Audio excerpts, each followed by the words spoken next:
Endurance Sweat here with my comprehensive guide to longer trainer ride nutrition.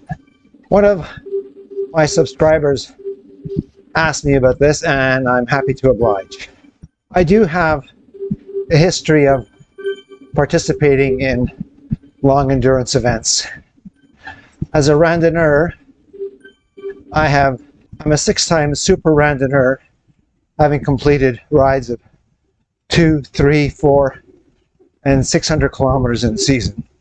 I've qualified twice for RAM. First at Boston, Montreal, Boston, 1,200 kilometers. And then again at Paris, Brest, Paris, another 1,200 kilometer ride. Both of those completed in under 70 hours.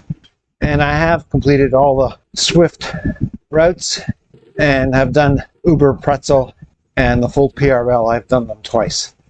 So I think I can legitimately talk to this subject based on personal experiences.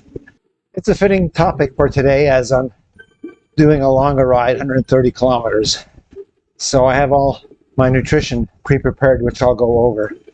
Before I start talking about what nutrition to take during a ride, let's talk about nutrition pre-ride, starting with the evening before.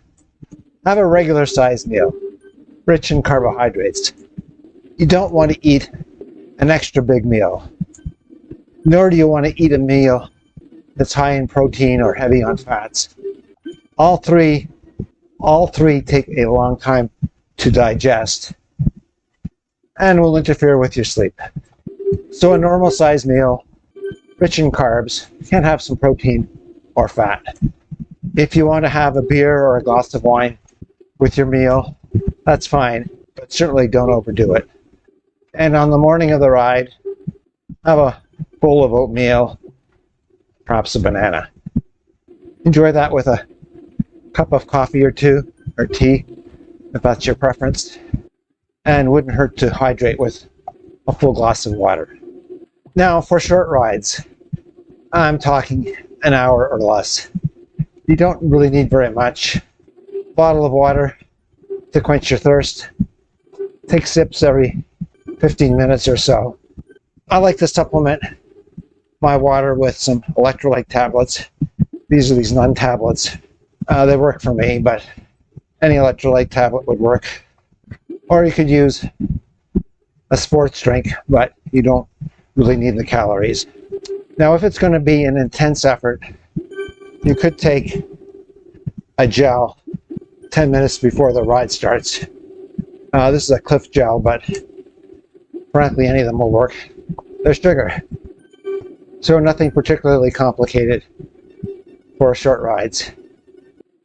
Now I want to talk about longer ride nutrition. For the first hour or so, drinking a sports drink every 15 minutes or so, 15-20 minutes or so, is what you need. I prepared my sports drinks with some Gatorade powder, but any sports drink will do. If it's going to be really hot and I'll be sweating a lot, I might add a tab or half a tab of a Nun tablet to my Gatorade, but some sports drinks have enough electrolyte in them already. With the powder, I'm able to control the sweetness of the drink, so I like it, and I can pick it up at the grocery store. It's relatively inexpensive. And I've prepared 2 bottles in advance for this ride. I may well prepare a third when we stop for a break. Then after the first hour, you do need to start nibbling on food regularly. Presuming it's a long ride, the intensity won't be that hard. So begin with some solid foods. And here are some suggestions. Banana, cyclist's favorite food. I'm just reaching over. Peanut butter and jelly. If you can pack one of those, prepare those in advance. Those are really good. When I was crewing for my cousin who's doing an ultra endurance event, they prepared boiled potatoes in advance, boiled mini potatoes with salt, and they ate that. Easily digestible source of carbohydrates. good suggestion. Energy bars. I've got a couple of Cliff bars here today. By the way, I'm not sponsored by anyone, so it just happens to be what I have on hand. And I like Cliff bars. When I was doing those really long distance brevets of 300, 400, 600 kilometers, if I get my hand on it, I wouldn't mind some Ensure. Good source of calories and very easily digested. So might seem a bit bizarre, but it does work. So keep on drinking your electrolyte sports drink and the solid foods. And I would say about 3/4 into your ride. And then we'll start with the more sugary sources. Oh, I forgot to mention, I also prepare several bottles of plain water. Use that to refresh my mouth after drinking sugary sports drinks or washing down some solid food. You should be thinking about going through a bottle of fluids about every hour or so. Now about 2/3 or 3/4 into your ride, long ride, might be time to start ingesting some more sugary stuff while continuing to sip down some of your energy drinks every 15 minutes or so. Good sources are, these are energy blocks. You can have jubes, they're about the same. And then start thinking about taking some gels. Again, I have some Cliff Shot gels here. It just happens to be what I have at home. I get them at a good price. I really like the goo gels. I've used power gels. I guess I'm pretty tolerant about what gels I use. Goo gels come in so many different flavors. If you're using a lot of them, why, that can be helpful. A good way to judge that you need a sugary source is when negative thoughts start creeping into your head. So monitor the voice inside your head. If it's wanting to give up, getting discouraged, that might be a sign that your sugar levels are getting low and you need to ingest something sugary. And don't be discouraged. On many of the long rides that I've done, I've come to expect what we refer to as bad patches. Energy levels get low, get discouraged. Then you need to back off a bit, back off the pace.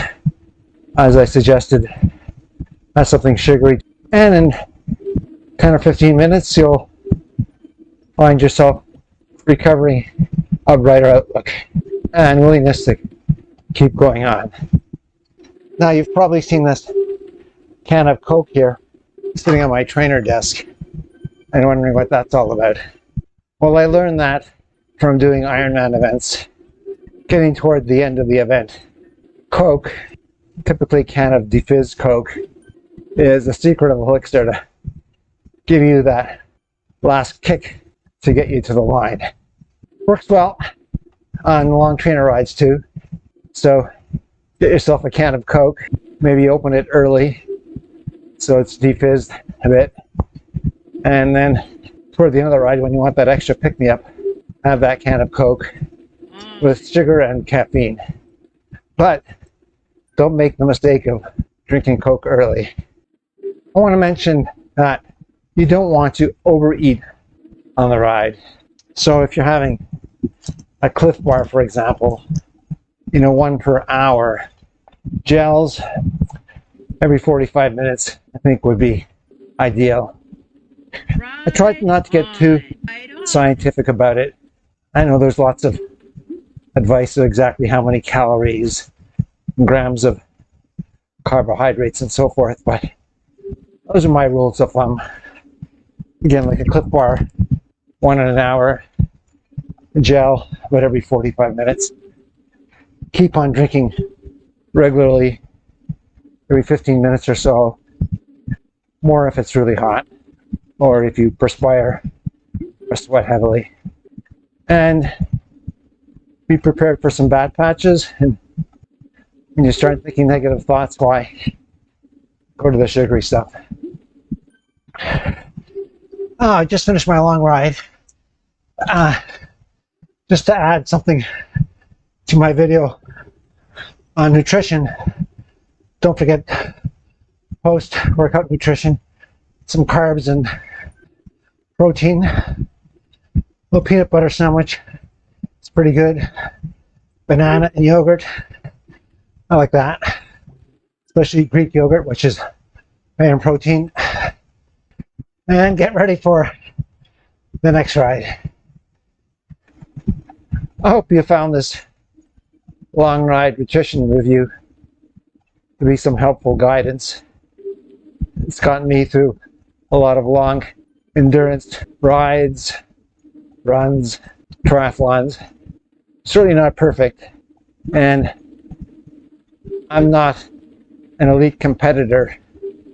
I'm more of a participator, I guess you could say, going to finish the events.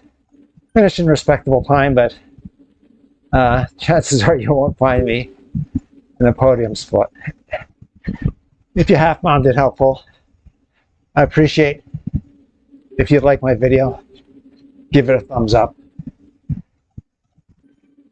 I know some of you have been watching my videos for a while and subscribe to my channel. Thank you. And if you're new to my channel, please consider subscribing to Endurance Sweat. Sign off and say, train hard and have fun. We'll see you next time.